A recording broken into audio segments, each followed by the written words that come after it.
9 holes, real conversations, and a little bit of competition along the way.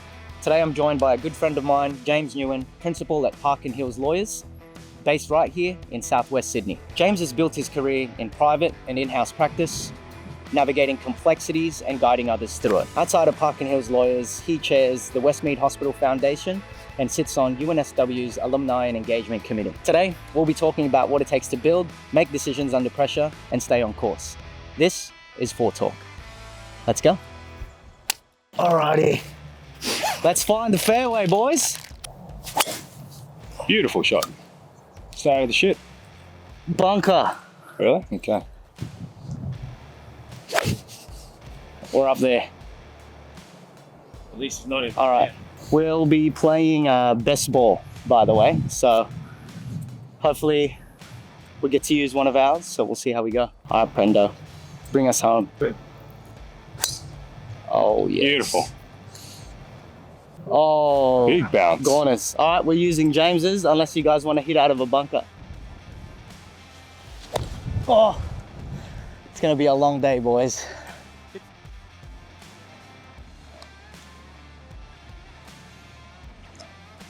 Get there. Man, these, you got to hit it harder with these chord greens. Yeah, that's the speed. Go. Good line. Good line. Yeah, that was the line. Oh, great roll. Go.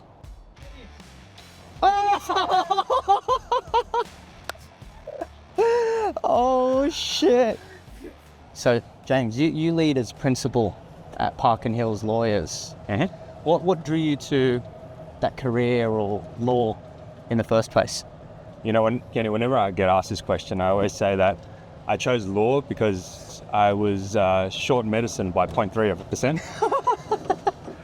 And I needed to find another subject that my Asian parents would approve of. It's actually true. The long answer, though, is that I think when I finished year 12, I didn't exactly know what to do. Yeah.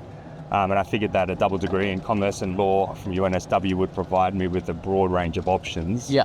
By the time I graduated, that once I figured out what I wanted to do, that I could just apply those skills at that point in time. Yeah. On my part, you've obviously helped Dan and I unintentionally just by giving us guidance in our own business. Very unintentionally. Yeah, very unintentionally, intentionally.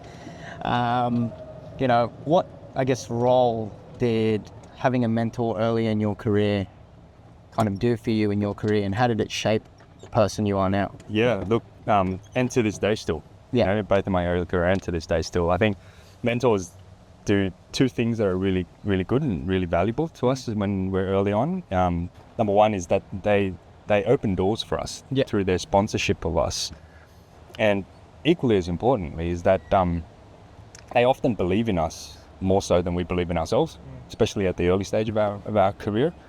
So big shout out to all my mentors at the time, James Simpson, Richard Alcock, David Dixon, Peter Hurl, Phil Schacht, Albert Wong, and Norman Delaney. Those guys have been absolutely instrumental. They were just such rock stars, and you know, when I was younger, I just wanted to be them because they were just so well accomplished and at the same time down to earth and just lovely people. Yeah, just like how we want to be you when it comes to running a business, you know? Edit that. Yeah.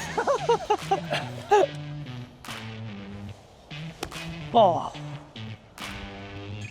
It's, I reckon it's a bit left to right, slightly, but you can aim it straight and it'll get there.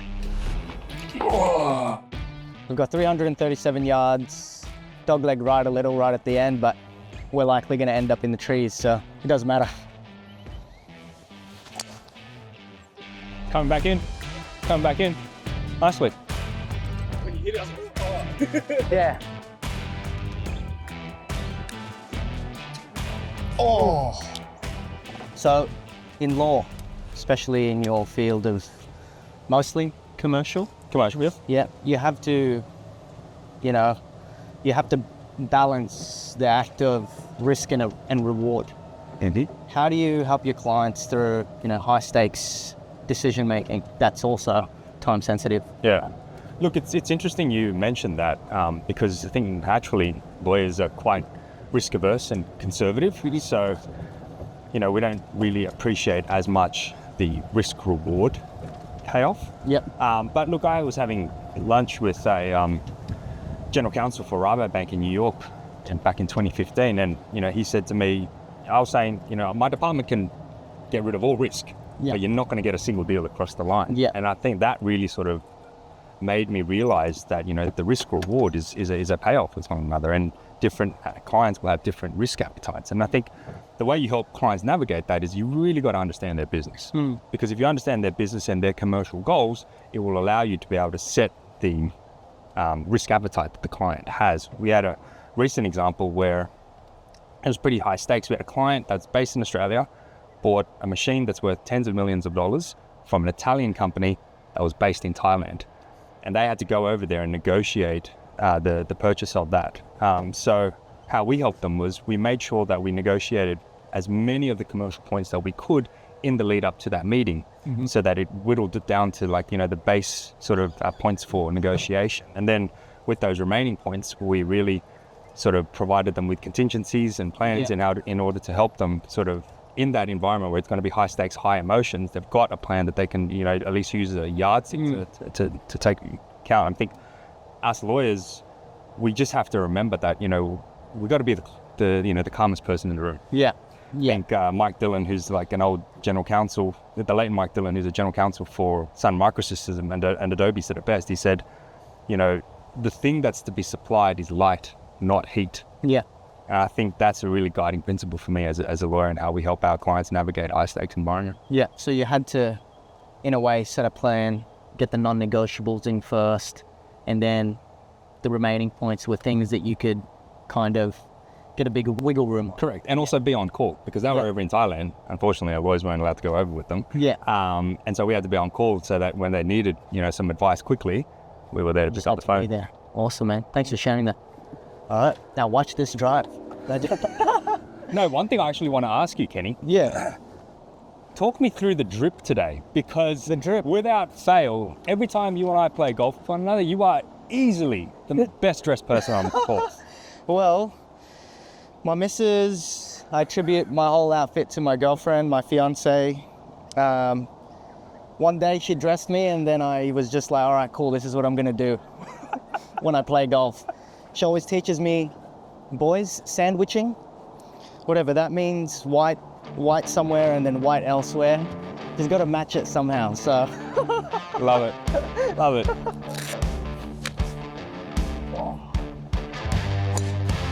Come around.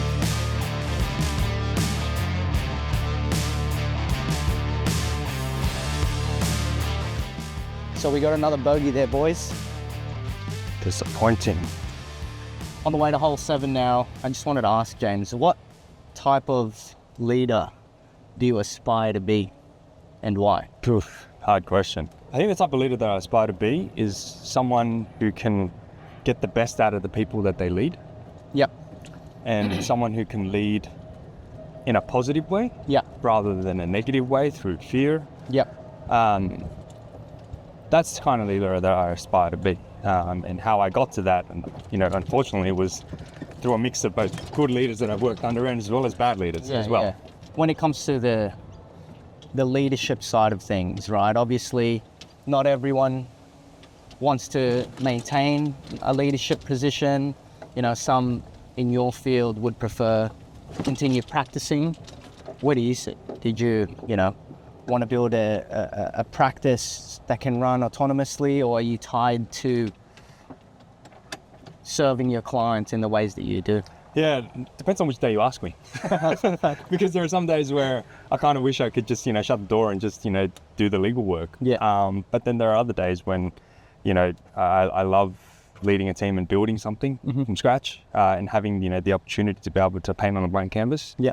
That excites me. But yeah, really, it depends upon the day that you ask me, man. Yeah, no, that's cool. That's cool. Because especially with us in our business, for us, clients come first at the moment, but then there needs to be a time in our journey where we're like battening down the hatchets and trying to grow the beast that we're forming. But at the core of the business will forever be, the service that we provide to our clients. So it's very important. So I'm with you I'm with you on that. But at times, depends on the day you ask me to. Exactly.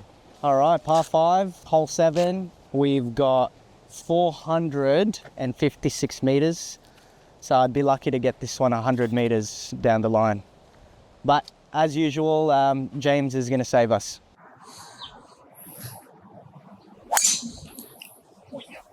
What's one, I guess, thing in business that you learned the hard way, that if someone came across in theirs, you'd be able to provide some insight on them? I think it's going back to that leadership question that you asked me before. Yep. I think back in 2009, I was in-house at the NAB and was put in charge of a team. And I thought that leadership back then was treating everyone equally. Yep. And so I tried to do that approach. However, I didn't realize that, with people of different age, different level of experience and the like, not everyone's going to react or engage in the same manner as Yeah. you thought. And so, I had to learn the hard way because, it created in some members conflict. Yeah. And it was a huge teaching experience for me. It's to, really try and get the best out of your people. You really need to understand them as individuals. Yeah. know? Yeah. No, that's true. And I think that applies in all aspects of leadership because, one, when you get to the level that you're at and you have your own practice, it covers more than just the work that you do, but also the efficiency of those that you choose to have around you. Yep. I mean, essentially, they're a force multiplier. Yeah. Yeah. You can't do it on yourself. Yeah, that's right. What do we got here? 234 after a 225 meter drive. Pretty good. The wind caught that one. We had the wind behind us. Now we've got another 238, 234, probably 220 something. Flag in front. We'll lay it up. It's very magnanimous of you to give credit to the wind. You could have just said it was a bomb of a drive. No, it was the wind. I lost my footing. Nice. Hit that hill. Oh, annoying. Another bogey. Oh, great shit. Got under it. No, You got speed boosted on the hill. you damned if you do and damned if you don't. Because if Yeah. you went right, you'd have gone down this. What's one legal or business principle that you think every entrepreneur should understand, but most don't? So I can't lay claim to coming up with this idea, but shout out to James Donald Forbes McCann, who's an Australian stand-up comedian. Yeah. He basically came up with this idea that in physics, right, you've got Newtonian physics, which is formulaic, force equals mass times acceleration. Yep. But then at the quantum sort of level, you have, so at the subatomic level, you have quantum physics, Yep. which is probabilistic, it's not determinative, it's random and stuff like that. So I think you have to treat life as if it's Newtonian physics, but you have to accept the fact that the results are quantum. Yeah. And I think that is an important thing that you need to remember as an entrepreneur, because you can treat it and put all the effort into it, but at the end of the day, the results is due to so many determinative factors that are beyond our control at times, including just randomness, that you have to accept that, the results are quantum. Yeah. So, in effect, results stem from your actions in getting things done. But in terms of the results itself, it could always be a probability. Correct. Yeah. And subject to factors that are well beyond our control. Yeah. Well, man, that's unreal. I can't believe you got that from a comedian. Down to our final hole. Brendan just hit a massive drive down the fairway.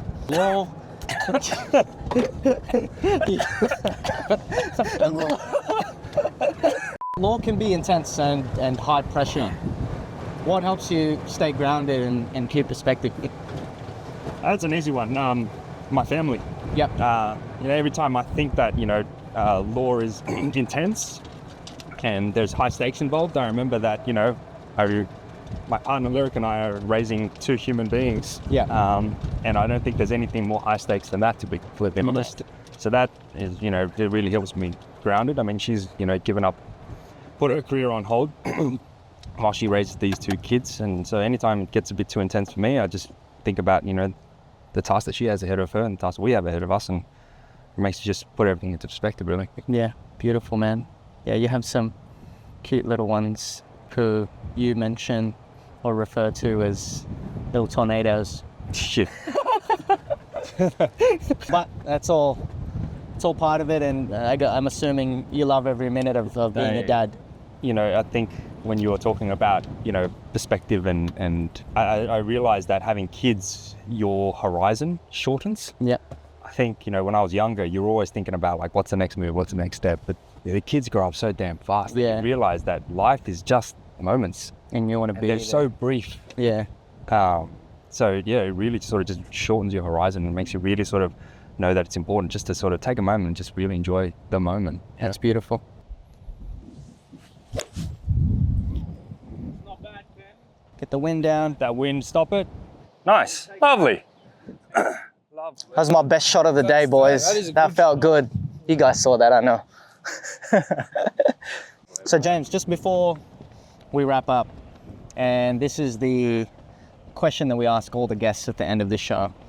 What does staying the course mean to you in business and in life? Yeah, so staying the course for me really is trusting the process. Yep. You know, the legendary coach of Ole Miss, Nick Saban, he really was a proponent of the process and really sort of making sure that if you stick to the process and take out all the variables that you actually have control over, the results is really up to the gods after that. Yeah, yeah, beautiful, man. Oh, Jimmy, James, thanks for joining the show. Guys, tune in for the next one. If you like what you saw here today, feel free to give us a follow or send recommendations on who you think we should interview next for ForeTalk. And right before we go, quick score update. Par was 36. We ended up shooting a 42. James, thanks again for joining us. And the next time you join us, may not be shot on camera, but I'm sure we're going to beat the score. Hopefully the conversations from today were better than that. Whoa, cut that.